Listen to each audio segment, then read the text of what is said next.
Yo, what's up, guys? Hope y'all are doing well. Chelsea, Liverpool. Liverpool versus Chelsea, 2-1. Absolutely brilliant game. This was such a good game. And made even more spectacular because of the ref and his shitty ass calls. Those were some bad calls.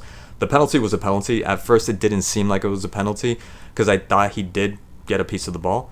If he did end up, getting, a tip of the ball, then yeah, I don't think that would have been a penalty just because of the angle and the way he swiped for the ball. I didn't think that was. I don't think that would have been a foul. Like not at all. I'm still operating from I don't know the 2000s and 2010s. That would never have been a foul, but he didn't end up getting he didn't end up getting the ball, so absolutely a penalty, which is unfortunate because that was one of the many mistakes that Colwell did. I don't think he had that bad of a game, but him and Tosin just were, I don't know, mentally not there. They just weren't there. Formation-wise, I thought it made sense. What's his name? Reece James, who I didn't know wasn't playing for a while. I mean, I knew he wasn't playing for a while, but I thought he might have played the last game.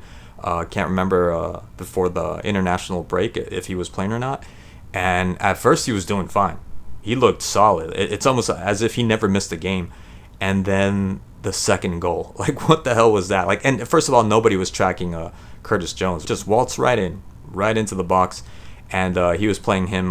It was just funny to see him because he's like, "What are you doing? Who told you to play the offside?" Like there was no reason to play him offside, and he can tell obviously because he was behind Curtis Jones. Like, what are you playing at? He is completely onside. So things fell apart after that. So it made sense to switch. What do you call it, Reece James? Offensively, I mean, I don't know how many opportunities they created. With Nkunku when he came in, Neto when he came in. Palmer had a couple of shots. I do remember the first half. He had that one shot. And he just needs. That's the thing with Palmer. He just needs that one shot. I'm still gonna go back on that argument that I made that he might have been found out and he's not gonna be as effective as he was in the last year pretty much. But he just needs one or two opportunities, and he's one not to waste away those opportunities. So yeah, he had that. Palmer, Sancho.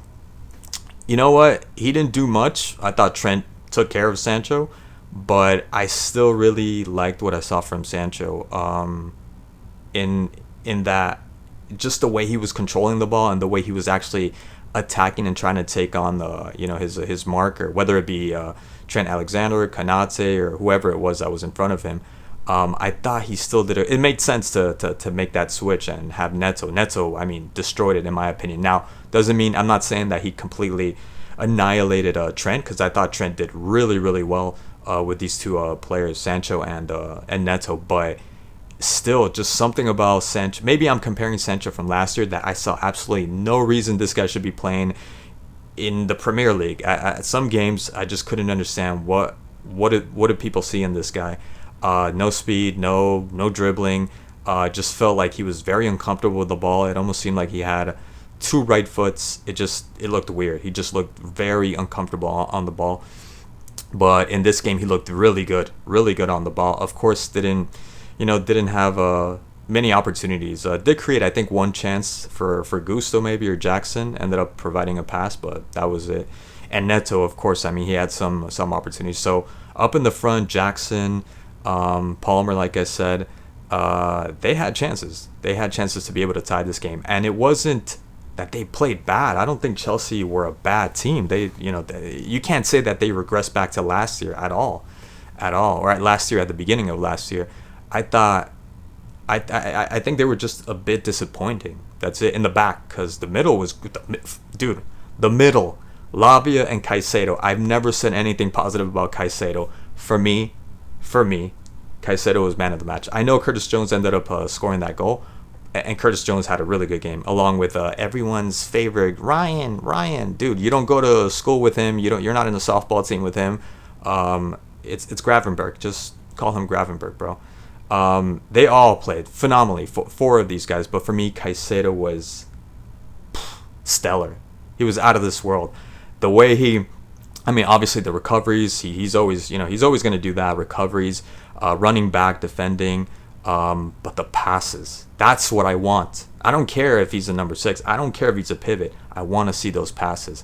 and always trying to make himself available for his teammates, and he had a lot of space. I mean, he just found spaces to be able to somehow make himself unmarked, and ended up getting the ball and helping Nicholas Jackson, Palmer, up in the front, because Palmer was completely, I mean, he was marked by, it seemed like, the whole Liverpool side, right? But also, again, my theory, my thoughts on Palmer, where he's a little bit too complacent, in my opinion. Love the guy to death and everything, but just I feel like he could be a little bit more plugged in, despite him being marked, just to get touches in, and he's just, I guess he's just not, that's not his profile. He's not that kind of player. But bro, like, Caicedo was amazing to me. Again, like I said, man of the match. He did almost everything. He just needed to score. That was it. He has such a good game. So the middle, I mean, the middle looks really good. It was just the back for Chelsea. Now, and again, like, I think that it was just the back and the few mistakes, and Sanchez. Like, don't even get me started about Sanchez. Almost ended up costing them the game with, who was it, against Gakpo. Ended up giving a right to Gakpo, and that could have somehow rebounded and made its way inside the goal, because it was so close to the goal. So it was the back, but they had opportunities to be able to tie, and it wasn't that Liverpool looked amazing. Liverpool played splendidly. I think they played their football, very organized, just more mature than this Chelsea side, way more mature than this Chelsea side. But Chelsea were going to tie this. Come on, Chelsea were close to tying this. And it's not me wanting them to tie or anything like that. I mean, that would have made for entertaining football for a neutral, but I'm glad also that Liverpool ended up winning, just because, again, City, and everyone's counting City out. Don't count City out. City's still there. Oh, they're not as good this year.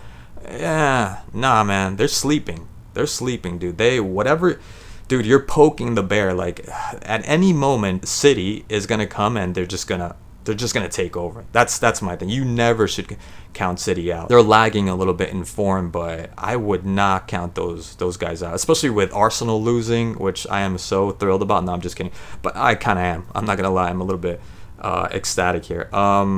But Arsenal losing, and that's just, by the way, with Arsenal, you lost. That's gonna happen, even if it was against, a small team or whatever, lower level, lower table team. It doesn't matter. Liverpool is gonna lose at some point. It could happen, and what's it called? And Chelsea could end up winning. This all could change, right? This all could change, and I mean for the title race, which is Arsenal and Liverpool, and obviously Manchester City.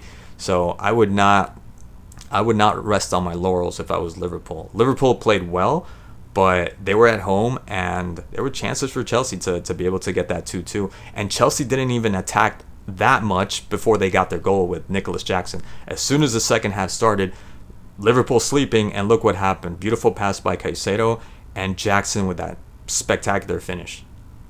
So Liverpool, I mean, it's not like you guys were amazing. You had your faults. You definitely had your faults, but I got to give it to Curtis Jones. Almost didn't score that goal. Beautiful pass by Salah, and that little bounce almost got away from him. He could have missed that. He definitely could have missed that. And Salah was splendid today.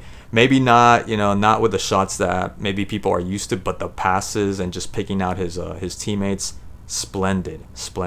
I love the Darwin coming in. And just at first when I saw him, I was like, oh, this guy again. But the defensive work that he put in right from the start, I think he took the ball away like 2 or 3 times.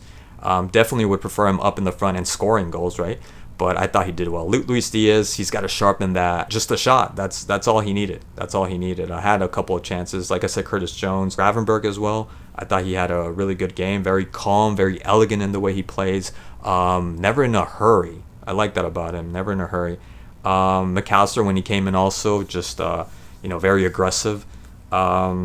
Yeah, really good. Van Dijk in the back, Konate, Trent, of course, Trent. It's been a while. It's been a long time since I've seen Trent defending. Because at the beginning, when I used to watch Trent, I was always complaining. I felt like I was the only one that he would lose the ball constantly, because it seemed like he was too focused on attacking. But so far, these last 2 games that I've seen of Liverpool, and I've seen Trent play, great work in the back as a right back. So yeah, everybody. I don't know. I probably left somebody out. I don't know, but really good game, and this is looking good. This is looking good. It is actually good that Arsenal won, not just personally because I don't like that team anymore, but because it's not gonna change anything. Arsenal are still a good team. Yes, they lost Saliba, Saka. He was also missing because he was injured, and then you have Odegaard that's not playing, right? But I wouldn't count them out either. I would definitely not count Arsenal out. They have a really good team. They have a really good team, and anything could happen. I mean, there's still a lot of games. What, 20, 28 games or something like that? So, yeah. Anyways, guys, thank you so much for watching, and I'll catch you guys in the next one. Peace.